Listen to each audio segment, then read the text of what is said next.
we are very happy that the team has qualified back to the AFCON in both 2023 and even this 2025. We finished on top, which is a very good sign, and we hope that going forward the team will be able to make it out of the group stage, unlike last time when they dropped out in the group stage.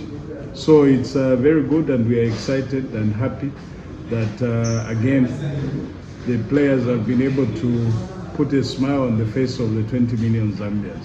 As you remember, when I congratulated the team on their qualification, I emphasized the fact that the players who've qualified the team need to keep themselves busy and ensure that they remain active to be able to participate in the same tournament, because they indeed earned their place at the competition.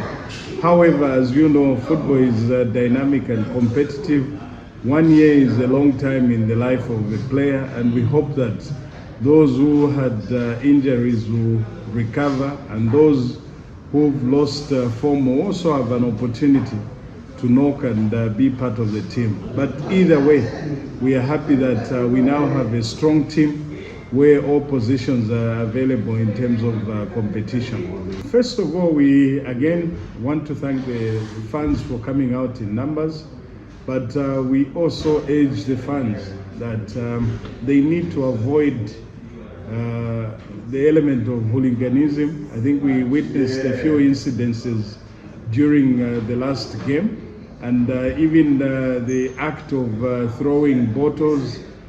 These are issues which we need to address, and we hope that we'll continue running the campaign against that. The reason for that is very simple.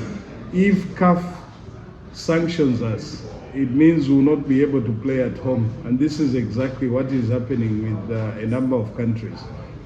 Yesterday we had to play in Liberia against Sierra Leone. Of course, they didn't have a stadium at home, but in some cases you may be sanctioned by CAF, and that is why you find that teams don't play their home games at home. So we hope that it doesn't get to that for us, and we can only urge the soccer fans to remain supporting the team, win or lose, so that we continue building on what we are working on. It's a good record for COSAFA. At least we now have 7 out of the 50% is a good return for the region, and we hope that we will build on this trajectory, because football is improving in the region, and we continue hoping that the same will happen, except of course in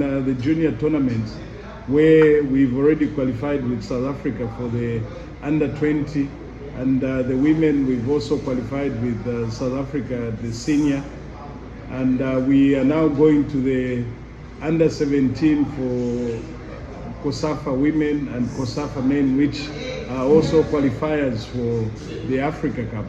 We hope that having qualified to the Africa Cup, especially for the under 20, and if we make it for the under 17, it will also be back to back, since our 2 teams were there last time. We hope that this time round they will be able to get into the semi-finals and get to the World Cup for another outing. Our football has been driven by our strategic plan, where we've invested in the grassroots youth football, women's football, and they keep giving us the results that we've been aiming for.